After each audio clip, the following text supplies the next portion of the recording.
இயேசுவின் நாமத்திலே இந்த நிகழ்ச்சிக்கு வாழ்த்தி வரவேற்கிறேன்.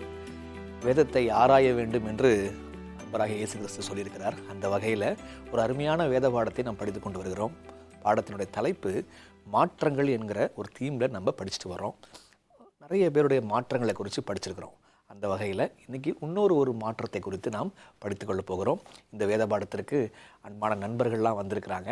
அவங்க யாருன்னு நம்ம தெரிஞ்சுக்கலாமா? என்னுடைய பேர் ரூபன், நான் தஞ்சாவூர்லேருந்து வருகிறேன். என்னுடைய பேர் இம்மானுவேல், நானும் தஞ்சாவூர்லேருந்து வரேன். என்னோட பேர் ஸ்ரீகாந்த், நான் குடுவாஞ்சேரியிலேருந்து வரேன். என்னுடைய பேர் டேனியல், கும்பகோணத்துலேருந்து வருகிறேன். நிறைய இயேசு நாமத்தில் வாழ்த்தி வரவேற்கிறேன். நாம் இன்று படிக்க போகிற அதிகாரம் தானியேல் 4ஆம் அதிகாரம். தானியேல் 4ஆம் அதிகாரத்தில் ஒரு மனுஷன் அவர் எப்படி மாறினார் என்கிற ஒரு பாடம் அங்கே அழகாக புதஞ்சிருக்குது. தானியேல் 4ஆம் அதிகாரத்தில் வசனம் 1-2 முதல்ல வாசிக்கலாம். யாராவது ஒருத்தர் தானியேல் 4 வசனம் 1-2 கொஞ்சம் வாசிங்களேன். ராஜாவாகிய நேபுகாத்நேச்சார் பூமி எங்கும் குடியிருக்கிற சகல ஜனத்தாருக்கும் ஜாதியாருக்கும் பாஷைக்காரருக்கும் எழுதுகிறது என்னவென்றால், உங்களுக்கு சமாதானம் பெருக கடவது. ஓகே, இப்போ யார் எழுதுறாங்க இந்த விஷயத்தை? சகல ஜாதி ஜனங்களுக்கும் சகல ஜாதியாருக்கும் பாஷைக்காரருக்கும் எழுதுகிறது என்னவென்றால், உங்களுக்கு சமாதானம் பெருக கடவது. இந்த ராஜா எழுதுறார், நேபுகாத்நேச்சார் ராஜா எழுதுறார். சரி, பைபிள்லேயே ஒரு புறஜாதி மனுஷன் ஒரு அதிகாரத்தை எழுதுறாருன்னு சொன்னால் இதுதான். எல்லாருமே தேவனுடைய பிள்ளைகளாக தான் இருந்து எழுதுகிறாங்க. ஆனால் தானியேல் 4ஆம் அதிகாரம் ஒரு அற்புதமான ஒரு விஷயம், ஒரு வினோதமான ஒரு காரியம். ஒரு புறஜாதி மனுஷன் எழுதுவதற்கு ஆவியானவர் இடம் கொடுக்கிறார். நேபுகாத்நேச்சார் ராஜா இந்த மாதிரி வேறு எதுவும் கிடையாது. மோசே எழுதியிருக்கிறாரு, மற்ற எழுதுகிறாங்க, மார்க் எழுதுகிறாங்க, இப்படி தேவனுடைய பிள்ளைகள் தான் எழுதிட்டு வராங்க. இந்த 66 புஸ்தகத்தில் இப்படி ஒரு லெட்டர் ஒன்று இருக்குது. அது புறஜாதி மனுஷனுக்கு எழுதும்படி ஆண்டவர் இடம் கொடுத்துருக்கிறார். ஏன் இப்படி இடம் கொடுத்தார்? அடுத்த லைன் பாருங்க, அடுத்த வசனம் பாருங்க, வசனம் 2. உன்னதமான தேவன் என்னிடத்தில் செய்த அடையாளங்களையும் அற்புதங்களையும் பிரசித்தப்படுத்துவது எனக்கு நன்மையாய் கண்டது. உன்னதமான தேவன் என்னிடத்தில் செய்த அடையாளங்களையும் அற்புதங்களையும் பிரசித்திப்படுத்துவது எனக்கு நன்மையாக கண்டது. அப்போ ராஜாவுடைய வாழ்க்கையில் ஏதோ அற்புதம் நடந்திருக்குது. அந்த அற்புதத்தை அவர் பிரசித்திப்படுத்துவது அவருக்கு நன்மையாக அவர் தோணியிருக்குது. அவருக்கு தோணலை, ஆண்டவருக்கு தோணியிருக்குது. அதை யாருக்கு சொல்கிறாங்கன்னா, சகல ஜாதியாருக்கும் சகல ஜனத்தாருக்கும் பாஷைக்காரருக்கும் சொல்கிறாங்க. இந்த வார்த்தையை கவனிங்க, ஜனத்தார், ஜாதியார், பாஷைக்காரர். இதே மாதிரி வார்த்தைகள் எங்கேயாவது வருதா டைசன்? சகல ஜாதிகளுக்கும் சகல பாஷைக்காரருக்கும் அறிவிக்கிறது. All nation, kindred, tongue and people. எங்கேயாவது ஞாபகத்துக்கு வருதா? வெளிப்படுத்தல் 14 இல்லை, அங்கே முத்துவது விஷயம் வரும்போது இதே வார்த்தைகளை பார்க்கலாம். ஆக தானியேல் 4ஆம் அதிகாரம் ரொம்ப ரொம்ப ஸ்பெஷல். ஒரு புறஜாதி ராஜா ஒருத்தர் இதை எழுதுகிறார். என்னத்தை எழுதுகிறாரு? அவர் வாழ்க்கையில் நடந்த அடையாளத்தையும் அற்புதத்தையும் அவர் எழுத போகிறார். சரி, இன்னொரு விஷயத்தை நான் உங்கள்கிட்ட கேட்டுறேன், அதுக்கப்புறம் நம்ம பாடத்துக்குள்ளே போகலாம். நம்ம அவர் வாழ்க்கையில் நடந்த அடையாளம் அற்புதம் என்ன? இதே மாதிரி ஒரு வார்த்தை ஒன்று படித்தோம், 2ஆம் அற்புதம் படித்தோம். நீங்கள் பேரை சொல்லிடுவீங்க. இந்த முறை எனக்கு பேர் வேண்டாம், எனக்கு புத்தகமும் அதிகாரமும் சொல்லுங்கள். 2ஆம் அற்புதம் சொல்லிட்டு எங்கே இருக்குது பைபிளில்? நம்ம அதுதான் முதல் விஷயமா படித்தோம். ராஜாவின் மனுஷனின் மனமாற்றம் படித்தோம். எங்கே இருக்குது? யோவான் 4ஆம் அதிகாரம். அப்போ அங்கே என்ன படிச்சுக்கிட்டோம்? நம்ம அடையாளம் அற்புதம் என்னது அப்படின்னா அவனுடைய மனமாற்றம் அப்படின்ற விஷயம் புரிஞ்சுக்கிட்டோம். அதே மாதிரி விஷயந்தான் இங்கே ராஜாவுடைய வாழ்க்கையில் நடந்த அற்புதம் என்ன? வாங்க போய் நம்ம படிச்சுக்க போகலாம். ஜெபம் பண்ணலாமா? அன்புள்ள தெய்வமே, தேவரீர் உடைய வேதம் எவ்வளவு இனிமையாக இருக்கிற தகப்பனே, இப்பொழுதும் தானியேல் 4ஆம் அதிகாரத்தை நம்முடைய திருச்சமூகத்தில் ஒப்படைக்கிறோம். என்னுடைய கண்களை திறங்க, இருதயத்தை உடைங்க, இயேசுவின் வழியாய் ஜெபிக்கிறோம் பிதாவே, ஆமேன். தானியேல் 4ஆம் அதிகாரத்தில் ராஜா அவர் ஒரு சொப்பனத்தை ஒன்று பார்க்குறார். அது என்ன அப்படின்னா, வசனம் 5 வாசிங்களேன். தானியேல் 4:5 வாசிங்க பார்க்கலாம். நான் ஒரு சொப்பனத்தை கண்டேன், நான் ஒரு சொப்பனத்தை கண்டேன், அது எனக்கு திகிலை உண்டாக்கிற்று. அது எனக்கு திகிலை உண்டாக்கிற்று. என் படுக்கையின் மேல் எனக்குள் உண்டான நினைவுகளும் ம் என் தலையில் தோன்றின தரிசனங்களும் என்னை கலங்க பண்ணிற்று. ம் ஆக ஓகே, 4:5 சொல்லுது, நான் ஒரு சொப்பனத்தை கண்டேன், எனக்கு ரொம்ப பயங்கர திகில, ரொம்ப பயத்தை அந்த தரிசனம் வந்து ஏற்படுத்திருச்சு அப்படின்னு சொல்கிறாங்க.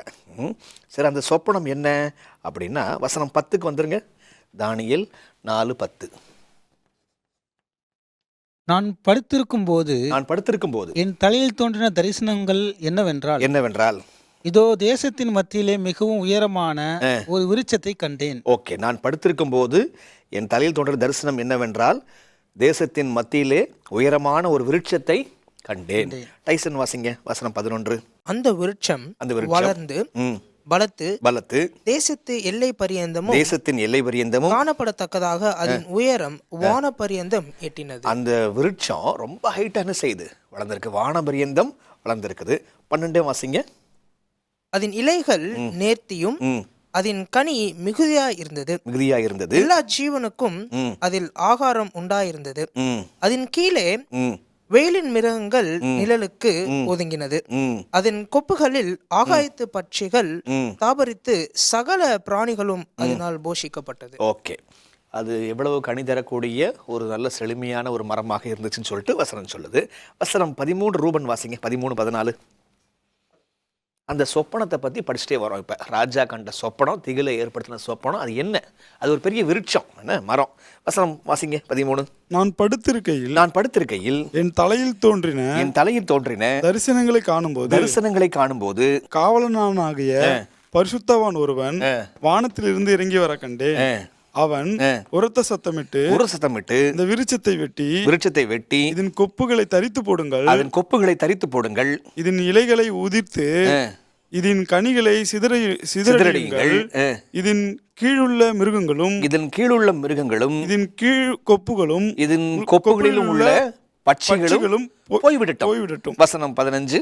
ஆனாலும் இதன் வேர்களாகிய அடிமரம் பூமியில் இருக்கட்டும், இரும்பும் வெண்கலமான விலங்கிடப்பட்டு வெளியின் பசும்புல்லிலே தங்கி ஆகாயத்து பனியிலே நனைவதாக, மிருகங்களோட பூமியின் பூண்டிலே அவனுக்கு பங்கு இருக்க கடவுது. அந்த மரம் வளர்ந்துச்சு, நல்லா கனி கொடுத்துச்சு, ஆகாயத்து பறவைலாம் அதில் போய் தஞ்சம் எடுத்துச்சு. ஆனால் இப்போ என்னாச்சு? இலையெல்லாம் உதிர்ந்துருச்சு, பறவையெல்லாம் ஓடி போயிருச்சு. இப்போ அதன் வேர் மாத்திரம் என்ன செய்யுது? அங்கே இருக்குது. அதில் ஒரு விலங்கு போட்டிருக்கிறாங்க. இப்போ என்னாச்சு?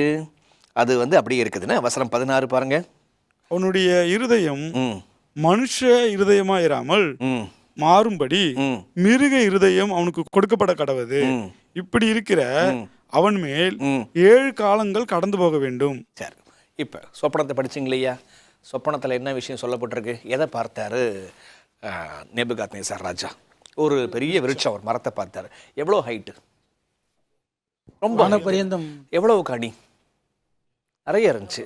பறவைகள்லாம் வந்துச்சு. அதுக்கப்புறம் என்னாச்சு? சீன் மாறிச்சு. என்னாச்சு? இலையெல்லாம் உதிர்ந்துருச்சு. அதை வெட்டிட்டாங்களா? மரத்தை வெட்டியாச்சு. வேரோட பிடுங்கியாச்சா மரத்தை? இல்லை, வேரோட பிடுங்கல. அது வேறு அப்படியே அடிமரம் இங்கே இருக்கட்டும்னாங்க. அந்த அடிமரத்தில் என்ன போட்டிருக்காங்க மேலே? கவனிச்சிங்களா? விலங்கு போட்டு ஒரு விலங்கு இடப்பட்டிருக்கிறாங்க. இப்படி அங்கே விலங்கிடப்பட்டு அந்த பேஸ் மட்டும் இருக்குது. எவ்வளவு காலம் பனியிலே நினைவதாக? பனியில் அந்த அடிமரம் நினைஞ்சிட்டே இருக்குது. 7 காலங்கள் இல்லையா? 7 காலம் பனியில் வந்து அது நினையட்டும் அப்படின்னு சொல்லிட்டாங்க. இப்போ இந்த சொப்பனத்தை ராஜா தானியேலுக்கு சொல்றார். வசனம் 18 வாசிங்களேன். நேபுகாத்நேச்சார் என்னும் ராஜாவாகிய நான் கண்ட சொப்பனம் இதுவே.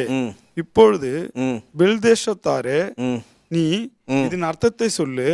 என் ராஜ்யத்துள்ள ஞானிகள் எல்லாராலும் பெல்தேசாச்சாரே இதன் அர்த்தத்தை சொல்லு. வசனம் 19 பேரும் தம்பி. அப்பொழுது பெல்தேஷஸ்தார் என்னும் பெயருள்ள தானியேல் ஒரு நாழிகையை மட்டும் திகைத்து சிந்தித்து கலங்கினான். ஒரு நொடி வார்த்தை சொல்லுது, திகைத்து சிந்தித்து கலங்கினான். அப்புறம் ராஜா அவனை நோக்கி, பெல்தேஷத்தாரே, சொப்பனமும் அதன் அர்த்தமும் உன்னை கலங்க பண்ண வேண்டியது பெல்தேஷாத்சாரே, சொப்பனமும் அதன் அர்த்தமும் உன்னை கலங்க பண்ண வேண்டியது இல்லை என்றான். அப்பொழுது பெல்தேஷத்தார் பிரதியுத்தரமாக, என் ஆண்டவனே, அந்த சொப்பனம் உம்முடைய பகைவரிடத்திலும் அதன் அர்த்தம் உம்முடைய சத்துருக்களிடத்திலும் பலிக்க கடவுது. சரி, சொப்பனத்தை ராஜா கண்டாரு, அர்த்தம் தெரிஞ்சுச்சா? அர்த்தம் தெரியல. தானியேலே நீ சொல்லு அப்படின்னு சொல்லிட்டாப்புல. அதை ஒரு நொடி யோசிச்சு பார்க்குறான். யோசிச்சு பார்த்த உடனே என்ன சொல்கிறாப்புல ராஜாட்ட, இது உனக்கு நிறைவேறக்கூடாது. இது யார்கிட்ட போய் நிறைவேறலாம்? பைபிள் சொல்லுது வசனம் 19, இந்த உனக்கு யாராவது சத்துரு இருப்பாங்கன்னா அந்த சத்துருக்கிட்ட இது பலிக்கட்டும். ஆனால் ஒரு நிமிஷம் திகைச்சு கலங்கி அப்படியே நிற்கும்போது ஆறுதல் படுத்துகிறாரு ராஜா. நீ கவலைப்படாத, நீ சொல்லு அப்படின்றார். ஆனால் உண்மையிலே சொப்பனம் தானியேலை பற்றியா ராஜாவை பற்றியா? ராஜாவை பற்றி. ஆனால் இவர் போய் அவரை ஆறுதல் படுத்துறாரு, என்ன நீ சொல்லு அப்படின்னு சொல்லிட்டு. ஆனால் இங்கே தானியேல் என்ன சொல்கிறாப்புல, ஒரு நிமிஷம் கலங்கி நின்றுட்டு அவர் சத்துருக்கள்கிட்ட பலிக்கட்டும் அப்படின்னு சொல்கிறார். சரி, இது எதை பற்றி பேசியது? இது இந்த விருட்சம், இதனுடைய விளக்கம் என்ன? தானியேல் புத்தகத்தில் ஒரு அருமையான ஒரு விளக்கம் ஒன்று இருக்குது. தானியேல் நிறைய தரிசனங்கள்லாம் இருக்குல்ல. நிறைய பேருக்கு தானியேல் புஸ்தகம் ரொம்ப கஷ்டமான ஒரு விஷயமா இருக்கும். ஆனால் பைபிளில் தானியேல் புஸ்தகம் ரொம்ப ஈஸி. ஏன் தெரியுங்களா? எங்கெங்கெல்லாம் தரிசனம் இருக்கிறதோ அதே அதிகாரத்திலே விளக்கம் வந்துடும். அந்த பொன்னான தலை நீரே, அந்த மிருகம் ராஜ்யம், அதே வரிசையில் 4ஆம் அதிகாரம். அந்த விருட்சம் யாரு? வசனம் பாருங்க, வசனம் 22 வாசிங்க பார்க்கலாம். அது பெரியவரும் பலத்தருமாயிருக்கிற ராஜாவாகிய நீர்தாமே, உமது மகத்துவம் பெருகி வானபரியந்தமும் உமது கர்த்தத்துவம் பூமியின் எல்லை பரியந்தமும் எட்டி இருக்கிறது. ஓகே, 22 சொல்லுது அந்த விருட்சம் யாரை குறிக்குதான்? நீர்தாமே, அந்த பெரியவர் நீர்தாமே, உன்னுடைய மகத்துவனுடைய பெருமை தான் அவ்வளோ தூரம் எக்ஸ்டெண்ட் ஆகி போயிருக்குது அப்படின்றாங்க. 24 தானியேல் வாசிங்க 24. ராஜாவே, அதன் அர்த்தமும் ராஜாவாகிய என் ஆண்டவரின் பேரில் வந்த உன்னதமானவருடைய தீர்மானமும் என்னவென்றால். ஓகே, ஒரு நிமிஷம். நீங்க அந்த மரம் யாரை குறிக்குதுன்னு சொல்லியாச்சு பைபிள்? ராஜாவை. அந்த மரத்தை வெட்டப்பட்டு அது பனியிலே நனைவதாக அப்படின்னா, அப்போ யார் பனியிலே நனைய போகிறாங்க? ராஜா. எவ்வளவு காலங்கள் மரம் நனைய போகுது? 7 காலங்கள். 7 காலம். சரிங்களா? அதுக்கு ஒரு விலங்கிட்டாங்கன்னா யாருக்கு விலங்கு போட போகிறாங்கன்னு அர்த்தம்? ராஜாவுக்கு விலங்கு போட போகிறாங்க அர்த்தம். இது நடக்குதான்னு பாருங்க. இப்போ வாசிங்க தானியேல் 24. ராஜாவே, அதன் அர்த்தமும் ராஜாவாக என் ஆண்டவரின் பேரில் வந்த உன்னதமானவருடைய தீர்மானமும் என்னவென்றால், மனுஷரினின்று நீர் தள்ளிவிடப்படுவீர், வெளியின் மிருகங்களோடு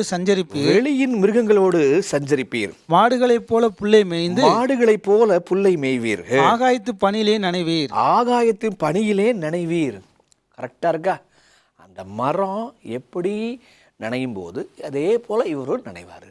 அது எப்படி 7 காலம், அதே மாதிரி 7 காலம். அதுக்கு எப்படி விலகிடப்பட்டுச்சு, அதே போல அந்த மரம் வேற யாரும் கிடையாதுப்பா, அது நீர் தான் அப்படின்ட்டு.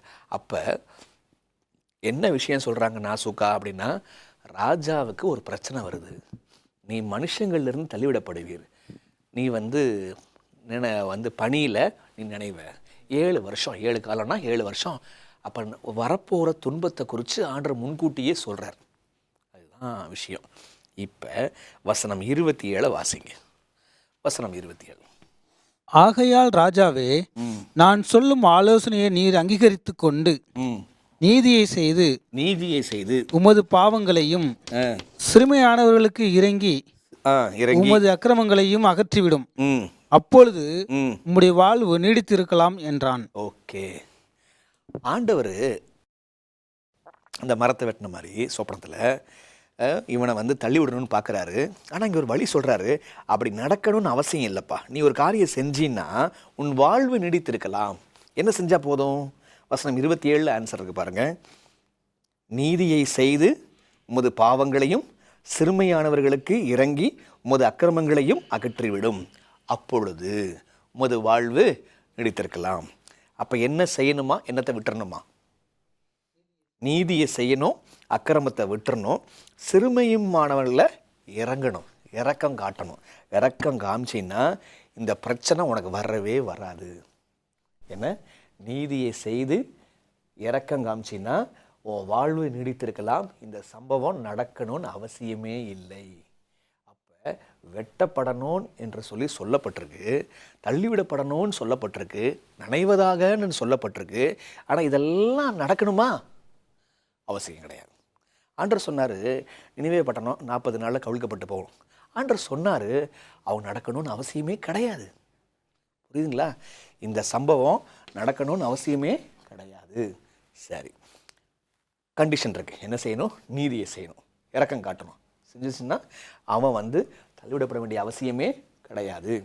இப்போ 2வது ஸ்டெப்பு பாருங்கள். வசனம் 28 வாசிங்க பார்க்கலாம். வசனம் 28. இதெல்லாம் ராஜாவாகிய நேபுகாத்நேச்சார் மேல் வந்தது. எப்போ வந்துச்சு? இதெல்லாம் நடந்துச்சு. அப்படின்னா அவன் நீதியை செஞ்சானா? அப்படின்னா சிறுமியான பிள்ளைங்க மேலே இறங்கினானா? செய்யலை. அவன் கவனிக்கவே இல்லை. இந்த சொப்பனம் எச்சரிப்பு கொடுக்கப்பட்டாலும் கூட அவன் என்ன செய்யலை? அவன் மாறவே இல்லை. சரிங்களா? சரி, இதெல்லாம் எப்போ நடந்துச்சு? தானியேல் 4 வசனம் 28 எப்போ நடந்துச்சு? 29 வாசிங்க.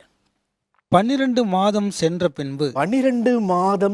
பின்பு ராஜா பாபிலோன் ராஜ்யத்தின் அரண்மனை மேல் உலாவிக் கொண்டிருக்கும் போது, இது என் வல்லமையின் பராக்கிரமத்தினால் என் மகிமையின் பிரதாபத்திற்கென்று ராஜ்யத்துக்கு அரண்மனையாக நான் கட்டின மகா பாபிலோன் அல்லவா என்று சொன்னான். 31. இந்த வார்த்தை ராஜாவின் வாயில் இருக்கும் போதே வானத்திலிருந்து ஒரு சத்தம் உண்டாகி ராஜாவாகிய நேபுகாத்நேச்சாரே, ராஜ்யபாரம் உன்னை விட்டு நீங்கிற்று. மனுஷன் என்று தள்ளப்படுவாய், வெளியின் மிருகங்களோடு சஞ்சரிப்பாய், மாடுகளைப் போல புல்லை மேய்வாய். இப்படியே உன்னதமானவர். சரி, இப்ப எத்தனை மாசம் கழித்து இந்த சம்பவம் நடந்துச்சு? 12 மாசம் கழிச்சு நடந்துச்சு. என்ன சம்பவம் நடந்துச்சு? அவன் தள்ளப்பட்டானா? மாடுகளை போல புல்லை மேய்ந்தானா? சரி, வசனம் 33 வாசிங்களேன். அந்நேரமே இந்த வார்த்தை நேபுகாத்நேச்சாரிடத்தில் நிறைவேறிற்று. அவன் மனுஷன் என்று தள்ளப்பட்டு மாடுகளைப் போல் புல்லை மேய்ந்தான். அவனுடைய தலைமயிர் கழுகுகளுடைய இறகுகளைப் போலவும், அவனுடைய நகங்கள் பட்சிகளுடைய நகங்களைப் போலவும் வளரும் மட்டும் அவன் சரீரம் ஆகாயத்து பனையிலே நனைந்தது. ஓகே, இப்ப நல்ல கவனிங்க. அவன் சொப்பனத்தை நம்ம படிச்சுக்கிட்டோம், அந்த சொப்பனத்துக்கான அர்த்தத்தையும் புரிஞ்சுக்கிட்டோம். அவனுக்கு அடி உழப்போகுது, அதுதான் விஷயம். சரி, அவனை அடிக்கணும் என்பது ஆண்டவர் திட்டமா? இல்லை, ஒரு ஆண்டவர் ஒரு வழி வச்சிருந்தாரா? அடிக்கணும் தேவனுடைய திட்டமா? இல்லை, அவன் என்ன செஞ்சா அடி வாங்காம தப்பிச்சிடலாம். நீதியை செஞ்சிருந்தா, இரக்கம் பாராட்டி இருந்தா இந்த ராஜா தப்பிச்சிருப்பான். இந்த ராஜா மட்டும் இல்லை, எந்த ராஜாவும் தப்பிப்பான். பிறந்த ராஜா, இருக்கிற ராஜா, வரப்போகிற ராஜா, அந்த ராஜ்யம் மாத்திரம் நிற்க வேண்டுமானால் அவங்க நீதியை செஞ்சுருக்கணும், இரக்கம் பாராட்டியிருக்கணும். இரக்கம் பாராட்டாத எந்த கட்சியும், நீதியை செய்யாத எந்த ஆட்சியும் விழும். அதுதான் இங்கே பார்க்குறோம் நம்ம. ஆனால் தேவனுடைய திட்டம் அடிக்கணும் என்பது திட்டம் அல்ல. சரிங்களா? அழிவு அவருடைய திட்டம் அல்ல. சரிங்களா? சரி, இப்போ சொல்கிற பேச்சை கேட்கல, அவன் அந்த எச்சரிப்பை மீறி போனானா இல்லையா? அப்பையும் கூட உடனே ஆண்டவர் அடிச்சாரா? இல்லை. எத்தனை மாதம் கழித்து? 12 மாதம்.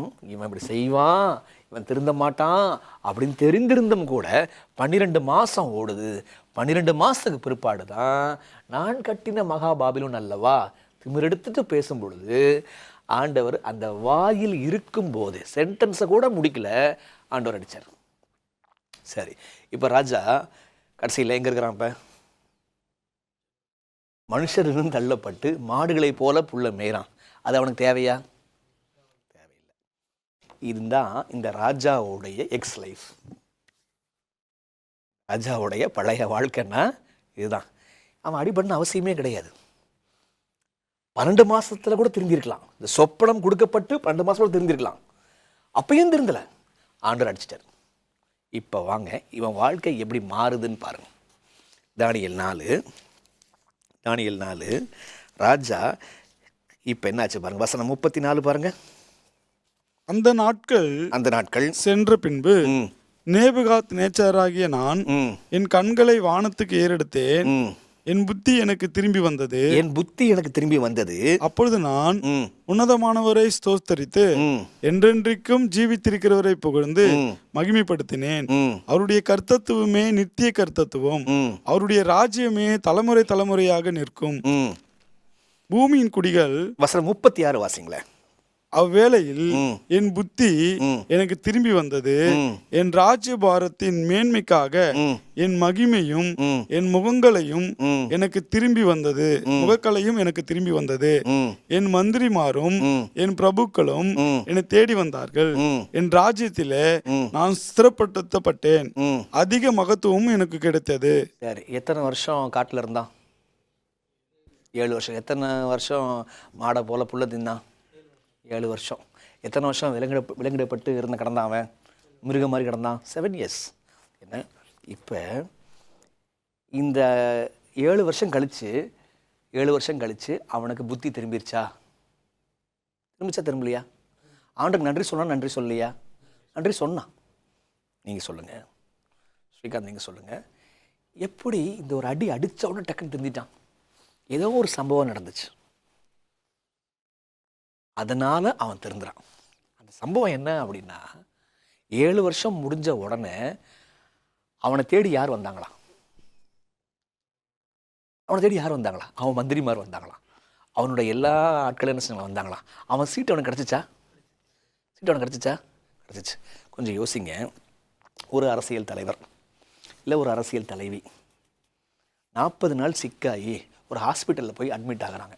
சும்மா கற்பனைக்கு, தலைவியோ ஹாஸ்பிட்டலில் போய் அட்மிட் ஆகுறாங்க. 40 நாள் கழித்து சிக்க நல்லா ரெக்கவர் ஆகி வந்த பிற்பாடு கட்சி இருக்குமா?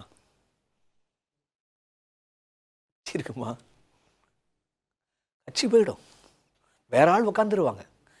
7 வருஷம் கழிச்சு ராஜாவுக்கு திரும்ப அவன் சீட்டு அவனுக்கு கிடைக்குதுன்னா, இதை செய்கிறது மனுஷனா அல்லது தேவன் அவன் மீது அன்பு வச்சிருக்கிறாரா? இதுதான். நான் கொண்டிருக்கலாம்.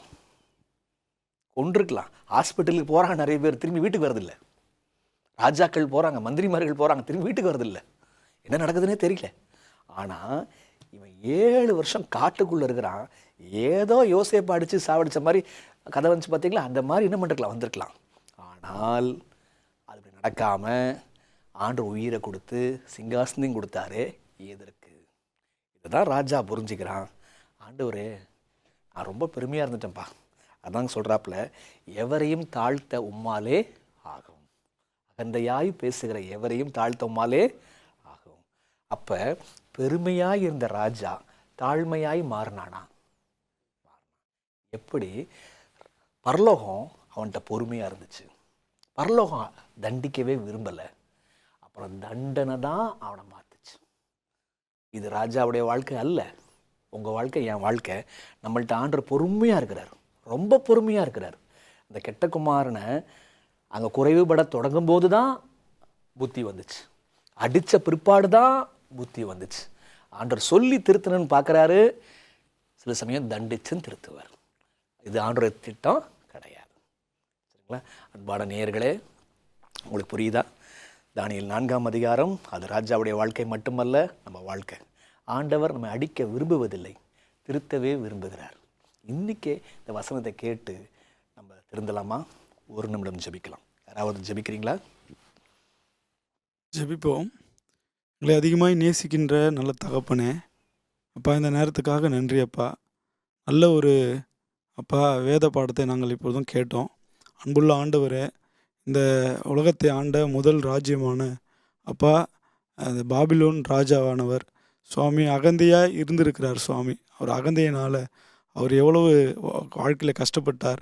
நீர் அவரை அடிக்க விரும்பலை, ஆனால் அவராக அதை தேடிக்கொண்டார். சுவாமி, அப்படி நாங்கள் இல்லாதபடிக்கு என் தெய்வம் எங்களிடத்தில் பேசும்போதே நாங்கள் திருந்தி நாங்கள் உம்மிடத்தில் சேர அப்படியாக எங்களுடைய வாழ்க்கை மாற ஒப்பு கொடுக்குறோம்.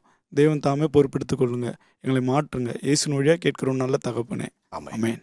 இந்த நிகழ்ச்சியை பார்த்த அன்பான நேயர்கள் ஒவ்வொருவரையும் மீண்டுமாக நாங்கள் வாழ்த்துகிறோம். மாற்றங்கள் தொடர்ந்து நடைபெற்று கொண்டே இருக்கும். அடுத்த பாடத்தில் உங்களை சந்திக்கிறேன். நன்றி.